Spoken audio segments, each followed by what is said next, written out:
Want to do some Silverleaf with me? Of course you do. I mean, you gotta be an idiot if you don't want to do some Silverleaf.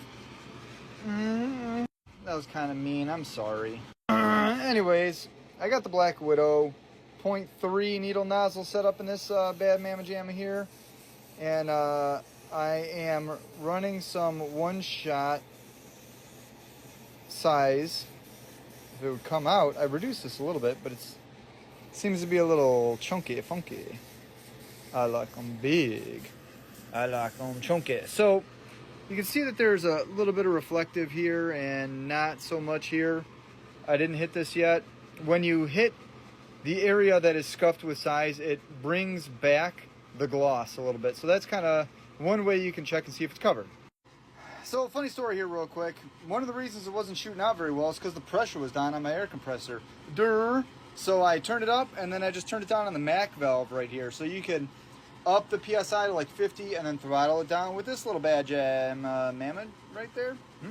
Jamma Mamma, I'm going to start using that. Okay, now the paint's flowing. Woo! Make sure it's all covered. Now while that's drying, I'm going to grab my Gusto Manetti Silverleaf. This stuff right here.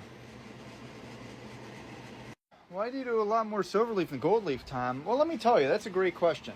So going back to the days of art school that I didn't attend, color theory was a thing. And in color theory, you kind of learn what color does what over or under another color. So if you're doing silver, any candy you put over silver is going to be that color. So you could do blue over silver, it's going to be blue. Green over silver, to be green. Red, you know, you get the point. If you do gold, well, that could change everything, you know. So you got to be careful with what color you're putting over gold, because you might get green if you put blue over gold, or so on and so forth. So silver will always be the truest candy. All right, it's been about 15 minutes. Let's apply this. Now, patent leaf is the easiest thing for beginners because it sticks to the paper.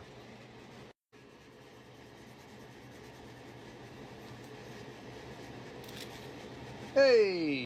All right, now that that's applied, I'm gonna give this a little taparoo.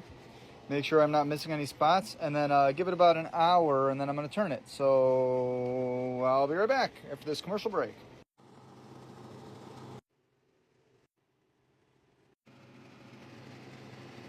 On this Silverleaf. All right, it's been about an hour. I am now burnishing this leaf, making it one directional, so it's nice and uniform before I give it a spin. All right, to spin it, I just have a Trizact 3000 on a little foam pad there. Just give it a push and a twist.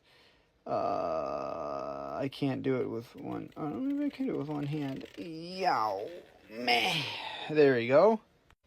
And just do that like all the way down the line.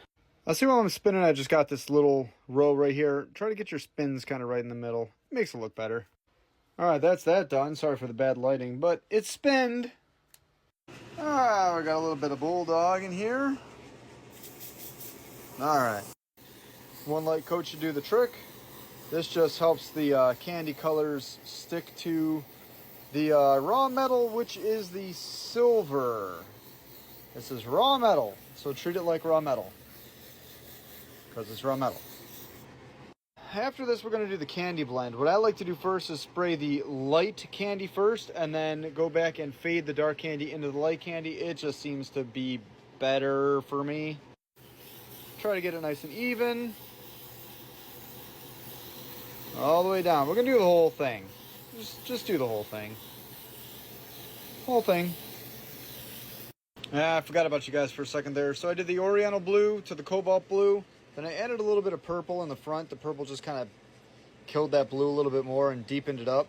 Now there is a carbon fiber kind of piece that goes right here. So I'm going to go and just add a little black underneath that, just to create just a level of depth and shadows. And maybe a little above it too, just a smidge. I'll do this whole thing, you know, why not? Boink. There we go. Leaf. There we go. I also did the Oriental blue in the back on here, but then the Oriental blue on the front up there, because, you know, sometimes you gotta, you know, change it up a little bit. I'm not sure if you know this, but I'm an amateur beatboxer. It's not that big of a deal.